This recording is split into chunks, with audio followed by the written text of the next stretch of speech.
দেশ আমাদের, যিনি আমাদের এমপি হবে, যিনি আমাদের মন্ত্রী হবে, যিনি আমাদের মিনিস্টার হবে, পুরো আমাদের গোলাম। এদেশে যদি মূর্তি বানানোর প্রয়োজন হয় তাহলে জনগণের মূর্তি থাকবে, কারো বাবার মূর্তি বাংলার জমিনে থাকবে না, কথা বলেন ঠিক কিনা? কারো দাদার মূর্তি থাকবে না, কথা বলতে হবে ঠিক কিনা? কারো স্বামীর মূর্তি বাংলার জমিনে থাকতে পারে না, কথা বলতে হবে ঠিক কিনা?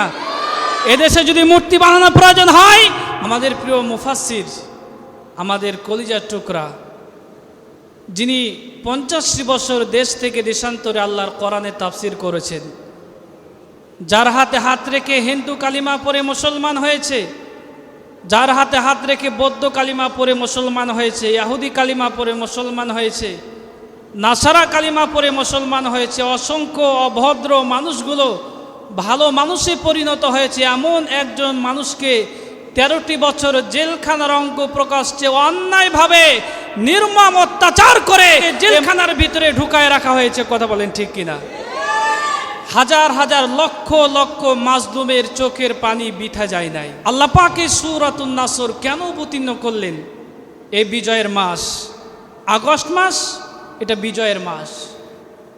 বাংলার জমিনে একজন আলেম, যিনি নির্ভীক সৈনিকের মতো যে কোনো মুহূর্তে সব সময় কোরআনের হক কথা বলেছেন, কোনো রাষ্ট্রচক্ষুকে 1 সেকেন্ডের জন্য ভয় পায় নাই। আল্লামা সাঈদী সাহেব সব সময় চাইতেন, আমি শহীদ হব, আমি শহীদ হতে চাই। অবশ্যই আল্লাহ সুবহানাহু ওয়া তাআলা তার দোয়া কবুল আর মঞ্জুর করেছেন, তাকে আল্লাহ পাক শাহাদাতের উত্তম মর্যাদা দিয়ে ধন্য করবেন। এর সাথে সাথে আমরা স্মরণ করি ওই সমস্ত ভাইরা যারা 1952 সালে সালাম, জাব্বার, রফিক আর বরকত ভাষার জন্য জীবন দিয়েছেন, তারাও ছিল যুবক, কথা বলতে হবে ঠিক কিনা? 2024 সালে স্বৈরাচারের বিরুদ্ধে যারা যুদ্ধ ঘোষণা করেছে, এক দফা এক দাবি, সরকার তুই কখন পালাবি। নিরহ ছাত্রদের ওপর যারা গুলি চালিয়েছে, যারা শাহাদাত বরণ করেছেন, আমরা দোয়া করি আল্লাহ তাদের প্রত্যেক ইমানদার ব্যক্তিদেরকে যেন শাহাদাতের উত্তম মর্যাদা দিয়ে ধন্য করেন। সবাই বলি আল্লাহুম্মা আমিন। এর ভিতরে কিন্তু একদল মুনাফিক বের হয়েছে, বড় বড় লেকচার দিত, যারা বড় বড় কথা বলতো, অমুক কথা বললে জেলখানায় ঢুকাই দিব, কোরআনের হক কথা বললে অমুক অমুক জায়গায় তোমাকে ধরাই দিব, পুলিশ দিয়া ধরাই দিব, তোমাকে রিমান্ডে না হবে, মসজিদে এই কথা বলা যাবে না, মসজিদে অমুক কথা বলা যাবে না, কোরআনের হক কথা বলা যাবে না। তাদেরকে আমরা সতর্ক করে দিতে চাই, তাদেরকে আমরা সতর্ক করে দিতে চাই। বহু সতর্ক করেছেন আপনারা বিগত 15 থেকে 18 বছর। এখন সাবধান হয়ে যান, নয়তোবা পিঠের চামড়া থাকবে না বাংলার মাটিতে, কথা বলেন ঠিক কিনা মুসলমান? আল্লাহ সুবহানাহু ওয়া তাআলা এই সূরাতুন নাসর অবতীর্ণ করেছেন মক্কা বিজয়ের পরে। আল্লাহ পাক বলছেন, ইদা জাআ নাসরুল্লাহি ওয়াল ফাত, যখন আল্লাহ পাকের সাহায্য এবং বিজয় এসেছে, ওয়া রাআইতান নাসা ইয়াদখুলুনা ফি দীনিল্লাহি আফওয়াজা, আল্লাহ পাক বলছেন, হে নবী আপনি দেখবেন মানুষেরা দলে দলে ইসলামের ভিতরে প্রবেশ করবে। জোরে জোরে বলি সুবহানাল্লাহ। এই আয়াতে তাফসিরে মুফাসসিরগণ বর্ণনা করেছেন, এমন একটি সময় ছিল জাহিলিয়াতের সমাজে, কোরআন আল কারীম নাজিল হওয়ার পরে বিশ্বনবীর দাওয়াত দুর্বার গতিতে চলার পরেও একসঙ্গে মন চাইলেও কালিমা পড়ে মুসলমান হতে পারে নাই, কাফের মুশরিকদের ভয়ে। এখন মক্কা বিজয় হয়েছে, মানুষের ভিতরে আল্লাহর ভয় ছাড়া কোনো ভয় নাই। হাজার হাজার শত শত মানুষ একসঙ্গে কালিমার ছায়াতলে আবদ্ধ হয়ে সবাই কালিমা পড়ে মুসলমান হয়ে। 3 নম্বর আয়াতে বলছেন, ফাসাব্বিহ বিহামদি রাব্বিকা ওয়াস্তাগফিরহু। এই বিজয়টা দিয়েছে কে বলেন তো? মক্কা বিজয় দিয়েছে কে? 2024 সালে আমাদেরকে দ্বিতীয়বারের মতো স্বাধীন বাংলাদেশ কে উপহার দিয়েছে? যে আল্লাহ আমাদেরকে বিজয় দিয়েছে। এই কথা বললে হবে না যে ছাত্ররা আমাদেরকে বিজয় দিয়েছে, ছাত্ররা আমাদের মাধ্যম, কিন্তু বিজয় দিয়েছে কে? বিজয় দিয়েছে আমাদের আল্লাহ। আল্লাহ পাক যদি বিজয় না দিতেন, সে হাজার হাজার আলিম ওলামা কি জীবন দেয় নাই বলেন? জীবন দিয়েছিল। এরপরেও কি স্বৈরাচারে শয়তানকে এদেশ থেকে আমরা কি বিতাড়িত করতে পেরেছি? বিতাড়িত করতে আমরা পারি নাই। এর মানে হলো ওই সময় হয় নাই। বাংলা জমিনের মাটির এ ভাত তার রিজিক থেকে বন্ধ যে দিন হয়েছে, যে সেকেন্ডে হয়েছে, সেনাবাহিনীর প্রধান বলেছেন মাত্র হাতে ৪৫ মিনিট সময় আছে। এই ৪৫ মিনিটের ভিতরে আপনি যদি এই দেশ পরিত্যাগ না করেন তাহলে ছাত্ররা গণভবনের ভিতরে প্রবেশ করলে পিঠের চামড়া কিন্তু থাকবে না। কথা যারা বড় বড় কথা বলতেন, আলেমদের হাত ভেঙে দিবেন, আলেমদেরকে অমুক করবেন, আলেমেরা একটু দামি চেয়ারে বসলে যাদের খুব শরীরে জ্বালাপোড়া তৈরি হতো, আজকে তারা কোথায়? আমাদের ম্যাডাম তো দেশ ছেড়ে পালিয়েছে, কিন্তু এদেশের চামচাগুলো আজকে কি করতেছে? ম্যাডাম নিজের আত্মরক্ষার জন্য দেশ ছেড়ে পালিয়েছে, কিন্তু চামচারা পালাবে কোথায় বলেন? দেখলাম এদেশের মানুষের এত বেশি ক্ষোভ, এদেশের মানুষের এত বেশি ক্ষোভ, এক ওসিকে দেখলাম ওই নিজের আত্মরক্ষার জন্য টিনের ওপর উঠেছে, ছাত্ররা লাথি মেরে ওকে টিন থেকে ফালাই দিয়েছে। কারণ এদেশের সাধারণ মানুষ, এদেশের সাধারণ জনগণ একটা মামলা নিয়ে একটা দাবি নিয়ে আপনি থানায় যাবেন, ২-৪ হাজার টাকা না দিলে আপনার মামলাও এখানে কবুল হবে না। আপনি একজন সাধারণ মানুষ, আপনি থানায় যাবেন, ওসিকে বলবেন পুলিশকে একটা মামলা দেওয়ার আগে টাকা বের করো, তারপরে তোমার অভিযোগটা কবুল হবে। কথা বলেন ঠিক কিনা? এই জন্য সাধারণ জনগণ রাগ সহ্য করতে না পেরে ওই ওসিকে লাথি মেরে ওই টিনের উপর থেকে নিচে ফালাই দিয়েছি। ওর কি হয়েছে আল্লাহ ভালো জানে। এই যে ডিবি হারুন, এ ছিল আলেমদের সবচেয়ে বড় দুশ্মন, এ ছিল আলেমের সবচেয়ে বড় দুশ্মন। আল্লামা মামুনুল হককে তিনি গ্রেফতার করেছেন। আল্লামা মামুনুল হক যিনি শাইখুল হাদিস ইবনে শাইখুল হাদিস, তারা যখন ক্ষমতায় ছিল, মামুনুল হকের বাবা আল্লামা আজিজুল হক, যিনি সর্বপ্রথম বাংলার জামিনে বুখারী শরীফের বঙ্গ অনুবাদ করেছে, আল্লামা আজিজুল হক রহমতুল্লাহ আলাইহি, তাকে জেলখানার ভিতরে মানবতার জীবন যাপন করতে হয়েছে, এমনকি তাকে উজুর পানিও পর্যন্ত দেওয়া হয় না। সুবহানাহু ওয়া তাআলা বলছেন, ফাসাব্বিহ বিহামদি রাব্বিকা ওয়াস্তাগফিরহু, আমি তোমাদেরকে বিজয় দিয়েছি, বিজয়ের মালিক আমার আল্লাহ। আল্লাহ বলছে আমি বিজয় দিয়েছি, ফাসাব্বিহ বিহামদি, আমার তাসবিহ পাঠ করুন এবং আমার শুকরিয়া আদায় করুন। আমাদেরকে বিজয় দিয়েছেন যিনি, প্রশংসা করার দরকার আছে না নাই? যে আল্লাহ আমাদেরকে বিজয় দিয়েছেন ওই আল্লাহ পাকের প্রশংসা আদায় করি। সবাই বলি আলহামদুলিল্লাহ। ফাসাব্বিহ বিহামদি রাব্বিকা ওয়াস্তাগফিরহু, এবং আমাদের পূর্বের ক্ষমার জন্য আল্লাহর কাছে তাওবা করতে হবে। আল্লাহ আমরা ভুল করেছি, আমরা ভুল পথে ছিলাম, আল্লাহ আপনি আমাদেরকে পরিশুদ্ধ করুন, আপনি আমাদের জীবনের অপরাধগুলো ক্ষমা করুন।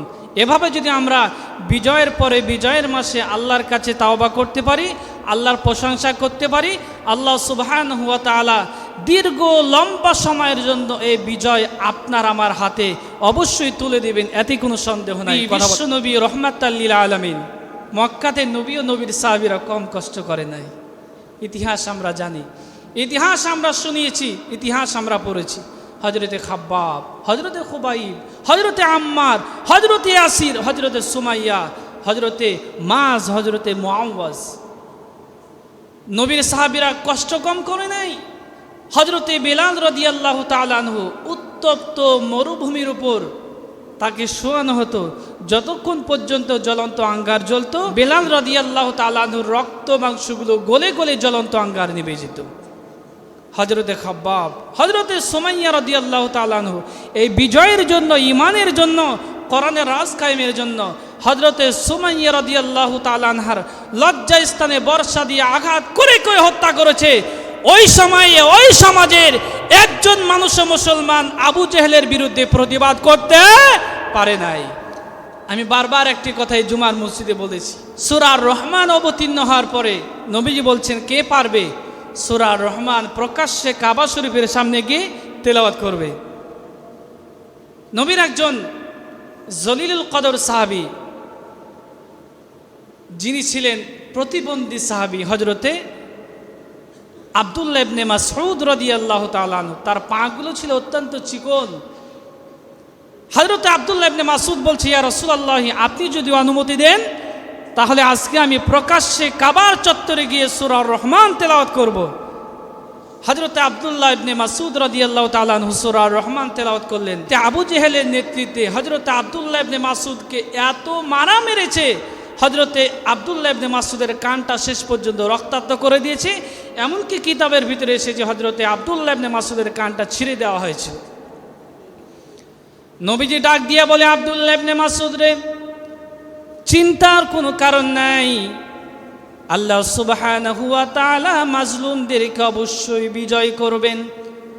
এর 10 থেকে 12 বছর পরে আল্লাহ পাক বদরের ময়দানে যা আবু জেহেল আব্দুল্লাহ ইবনে মাসউদ সূরা রহমান তেলাওয়াত করার কারণে আব্দুল্লাহ ইবনে মাসউদের কানটা ছিঁড়ে দেওয়া হয়েছিল, এর 12 বছর পরে আল্লাহ পাক আবু জেহেলের গোষ্ঠী সুদ্ধা ধ্বংস করে দিয়েছে। এর মানে এটাই প্রমাণ করে, ক্ষমতা পাওয়ার পরে, ক্ষমতার চেয়ারে বসার পরে মাজলুমের উপর যেন অত্যাচার না হয়। মাজলুমকে অত্যাচার করা যাবে না, মাজলুমের উপর জুলুম করা যাবে না, অসহায় মানুষের উপর জুলুম করা যাবে না। ইসলাম আমাদেরকে এটাই শিক্ষা দিচ্ছেন।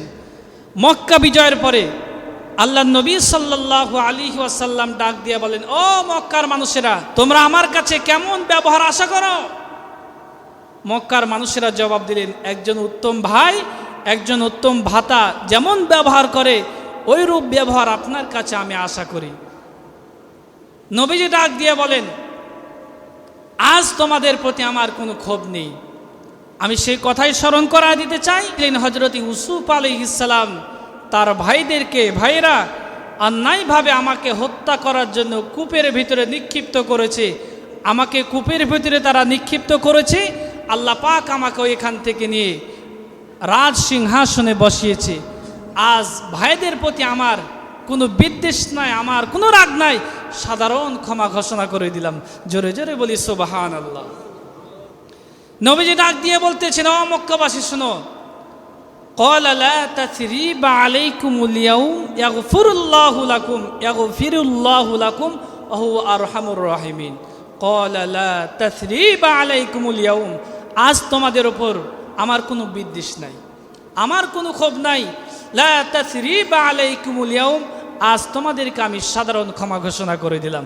জোরে জোরে বলি সুবহানাল্লাহ। নবীজি ডাক দিয়ে বলেন, শোনো, আমি তোমাদেরকে সাধারণ ক্ষমা ঘোষণা করে দিলাম, তবে ক্ষমা করলেই তো নয়, প্রতিশোধ তো কিছু না কিছু নিতেই হবে। কথা বলেন ঠিক কিনা? আপনাকে যখন বারবার সাপ যখন ফোঁস করবে, আপনি যদি লাথি দিয়ে একবার ঠোস না করেন, তাহলে ওইখানে আপনি কিন্তু বেশি দিন টিকে থাকতে পারবেন না। আল্লাহ নবী সাল্লাল্লাহু আলাইহি ওয়াসাল্লাম ডাক দিয়ে বলতেছে, শোনো, ক্বালা লা তাসরিবা আলাইকুমুল ইয়াউম, আমার ভাই ইউসুফ যেমন সাধারণ ক্ষমা ঘোষণা করেছেন, আমিও মক্কাবাসীদেরকে সাধারণ ক্ষমা করে দিলাম। কিন্তু তাদেরকে আমার জন্য ক্ষমা নয়, যারা ইসলামের বিরুদ্ধে, যারা কোরআনের বিরুদ্ধে, যারা আমার বিরুদ্ধে ব্যঙ্গচিত্র অঙ্কন করেছে, তাদের জন্য ক্ষমা ঘোষণা নয়। তারা যদি মক্কার গিলাপ ধরে মক্কার গিলাপের ভিতরেও থাকে, যেখানেই পাওয়া যাবে এই শয়তানদেরকে সেখানেই হত্যা করতে হবে। কথা বলেন ঠিক কিনা মুসলমান? এজন্য প্রতিশোধ, ক্ষমা সব জায়গায় নয়, প্রতিশোধ কিছু কিছু নিতেই হবে। কারণ যে জুলুম নির্যাতন বিগত 15 থেকে 18 বছর হয়েছে, এর প্রতিশোধ যদি বাংলার জমিনে চাঁদের বিরুদ্ধে প্রতিশোধ যদি না নেওয়া হয়, তাহলে আমাদের যারা বিগত হয়েছে, পাস হয়েছে, যারা শাহাদাত বরণ করেছে, যারা মৃত্যুবরণ করেছে, যারা গুমের শিকার হয়েছে, তাদের সাথে অবিচার করা হবে। কথা বলেন ঠিক কিনা? মক্কা বিজয়ের পরে কাবা শরীফের ভিতরে প্রবেশ করলেন। এই কাবা শরীফের ভিতরে প্রবেশ করে দেখলেন, এই কাবার চত্বরে 360টি মূর্তি পূজা রয়েছে। আল্লাহ নবী সাল্লাল্লাহু আলাইহি ওয়াসাল্লাম বলছেন, জা আল হক ওয়া যাহাকাল বাতিল ইন্নাল বাতিলা কানা যাহুকা, এসেছে সত্য, মিথ্যা বিতাড়িত হয়েছে। মিথ্যা বিতাড়িত হওয়ারই বস্তু। মিথ্যা কখনো মানুষের সামনে মাথা চারা দিয়ে দাঁড়াতে পারে নাই।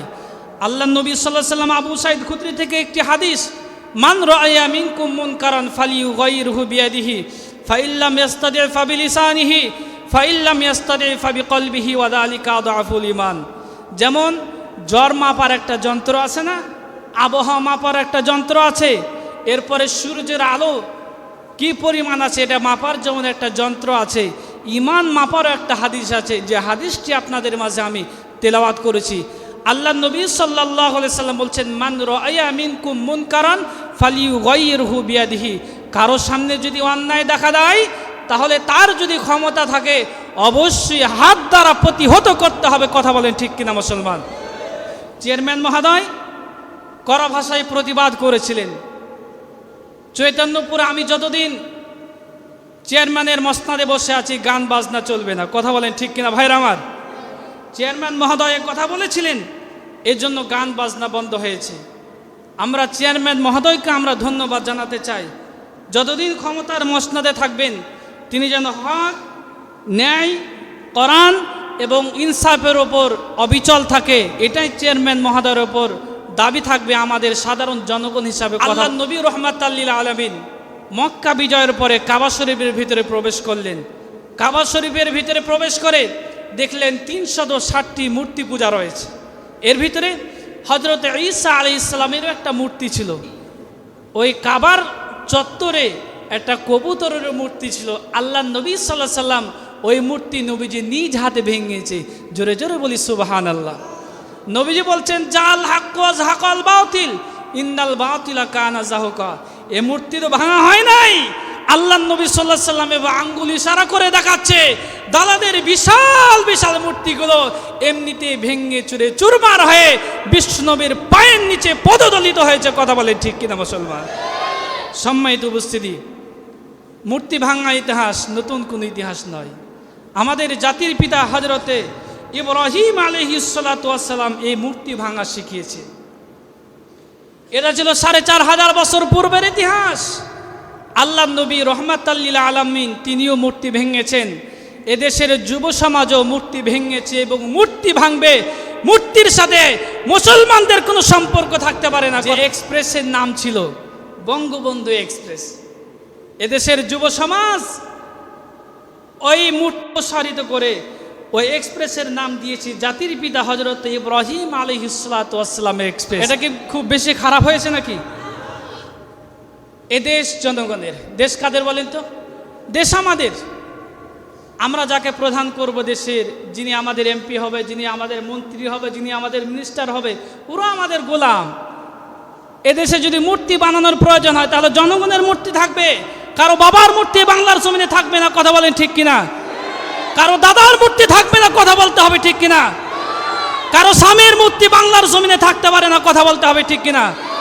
এদেশে যদি মূর্তি বানানোর প্রয়োজন হয় বাংলার 18 কোটি মানুষের এই জনগণের মূর্তি থাকবে, কোনো ব্যক্তির মূর্তি বাংলার জমিনে থাকতে পারে না। কথা বলেন ঠিক কিনা? এদেশের জনগণ চায় না আমাদের মূর্তি ওইখানে তৈরি করা হোক, কারো মূর্তি থাকবে না। আমি মাজলুমদের পক্ষে কয়েকটি কথা বলতে চাই। আল্লাহ সুবহানাহু ওয়া তাআলা বলছেন, কুলিল্লাহুম্মা মালিকাল মুলক তুতিল মুলকা মান তাশা ওয়া তানজিউল মুলকা মিম্মান তাশা ওয়া তুইজ্জু মান তাশা ওয়া তুযিল্লু মান তাশা বিয়াদিকাল খায়র। আল্লাহ বলছেন, কুলিল্লাহুম্মা মালিকাল মুলক তুতিল মুলকা মান তাশা। রাজত্ব ক্ষমতা একমাত্র আল্লাহর। তুতিল মুলকা মান তাশা, তিনি যাকে চান তাকে ক্ষমতা দেন, তিনি যাকে চান তাকে ক্ষমতাচ্যুত করেন। তুইজ্জু মান তাশা ওয়া তুযিল্লু মান তাশা, তিনি যাকে চান তাকে সম্মানিত করেন, তিনি যাকে চান তাকে অপমানিত করেন। সব কিছুর ওপর ক্ষমতাবান কে বলেন তো? আমার আল্লাহ ক্ষমতাবান। এই জন্য বারবার একটি কথা আমরা শুনেছি কোরআনের প্রিয় মুফাসসিরের কণ্ঠে, বেশি বাড়াবাড়ি করে এদেশে কেউ চিরকাল টিকে থাকতে পারবে না। আমরাও যদি এ বাংলাদেশে এখন যারা বা 2-4 বছর পরে যারা ক্ষমতার মসনদে বসবে, এরাও যদি বাড়াবাড়ি করে এদেরও পতন হবে। কথা বলেন ঠিক কিনা? এর জন্য বেশি বাড়াবাড়ি, বেশি সীমালঙ্ঘন ইসলাম সাপোর্ট করে না, এটা আমাদের জন্য কাম্য নয়। এই যুবকদের মাধ্যমে নতুন এক স্বাধীনতা আমাদেরকে এনে দিয়েছেন। ওই আল্লাহ পাকের দরবারে আবারও শুকরিয়া আদায় করি, সবাই বলি আলহামদুলিল্লাহ। আয়না ঘরের কথা আপনারা অনেকে শুনেছেন, অনেকে অবগত নন। যুগে যুগে কালে কালে সত্য, ন্যায়, ইনসাফের প্রতি মানুষ যখন অবিচল থাকে, এই ন্যায় ইনসাফকারী ব্যক্তিদের উপর জুলুম করা হয়। প্রিয় মুফাসসিরের ওপর কি না জুলুম করা হয়েছে। এমন কোন জুলুম নির্যাতন নাই। বাংলাদেশের ফার্স্ট ক্লাস নাগরিক এদেশের ওলামায়ে কেরাম, ঠিক কিনা ভাইরা আমার? এদেশের ফার্স্ট ক্লাস নাগরিক ওলামায়ে কেরাম, কোরআনের মুফাসসিরের ওপর এমন কোন নির্যাতন নাই। একজন বৃদ্ধ বয়োবৃদ্ধ আলেম, একজন মানুষ, আমরা যে দলেরই হই না কেন, দল ভিন্ন ভিন্ন করতে পারে, এটা আমাদের গণতান্ত্রিক অধিকার রয়েছে। যার কথা শুনে এদেশের লক্ষ কোটি যুবক পরিবর্তন হয়েছে, এমন একজন বৃদ্ধ বয়োবৃদ্ধ আলেমকে 13 বছর জেলখানায় রাখবে এদেশের সাধারণ মানুষ এই জন্য দেশ স্বাধীন করে নাই। কথা কি না তার সাথে জুলুম নির্যাতন করা হয়েছে একজন আলেমের বিরুদ্ধে। এমন কোন বড় আলেম নেই যে আলেম 15 বছরের জেলখানার অঙ্ক প্রকাশ্যে মানবতার জীবন যাপন করে নাই। এমন কোন প্রতিযোগিতা ব্যক্তিবর্গ ছিলেন না 15 বছরের জেলখানায় মানবতার জীবন যাপন করে নাই। কিরে ভাই, আপনার বিরুদ্ধে গণতান্ত্রিক অধিকার নিয়ে একজন মানুষ ভিন্ন দল করলে তাকে জেলখানায় দিয়ে দিতে হবে? 2 জন 5 জন মানুষ আমরা একসাথে বসে কোরআন হাদিসের একটি কথা বলতে পারি না, এই জঙ্গি তোকমা দিয়ে জেলখানায় বন্দি করে দেওয়া হয়। এমনকি বেশি বাড়াবাড়ি করলে আয়না ঘরে ঢুকায় দেওয়া হয়, বাপ দাদার 14 গোষ্ঠী উদ্ধার করে দেওয়া হয়। বাপ কান্দে, মাও কান্দে, বোনও কান্দে, জনগণও কান্দে। কথা বলেন ঠিক কিনা? এদেশের একজন ফার্স্ট ক্লাস নাগরিক, তাকে বিগত 8টি বছর গুম করা হয়েছিল। তার পরিবারও জানতো না তিনি আদৌ বেঁচে আছেন কিনা। এটা কি গণতন্ত্র? একজন ব্রিগেডিয়ার জেনারেল, পরবর্তীতে যিনি সেনাপ্রধান হতেন, দুনিয়ার মাটি স্পর্শ করতে পারে নাই, দুনিয়া আলো বাতাস দেখতে পারে নাই, সূর্য দেখতে পারে নাই। এটা কি ভুল কথা বলছি আমি? এদেশে এমন আজমির মতো হাজার হাজার আজমি রয়েছে যাকে এভাবে গুম করা হয়েছে, এখনো হাজার হাজার মানুষের লাশ এখনো খুঁজে পাওয়া যায় না। এর বিচার অবশ্যই আল্লাহ সুবহানাহু ওয়া তাআলা করবেন। মাজলুম বিচার দিয়েছে, মাজলুমের চোখের পানি কখনো বৃথা যাবে না। এদেশের মানুষ অবশ্যই তাদের বিচার করবে ইনশাআল্লাহ। উনি বলছেন আমি কতদিন আলো বাতাস দেখি নাই। উনি বলছেন একজন ব্রিগেডিয়ার জেনারেল, মানে 2-1টা পদের পরে উনি সেনাপ্রধান হতেন। এমন একজন ওপর লেভেলের মানুষকে ধরে যদি 8 বছর আয়না ঘরে রাখা হয়, তাহলে আপনার মতো আমার তো মানুষকে তো খুঁজে পাওয়া যাবে না। উনি বলছেন আমি কতদিন এই পৃথিবীর আলো বাতাস দেখি নাই, আল্লাহর দুনিয়া দেখি নাই, ওরা আমাকে আজান শুনতে দেয় নাই।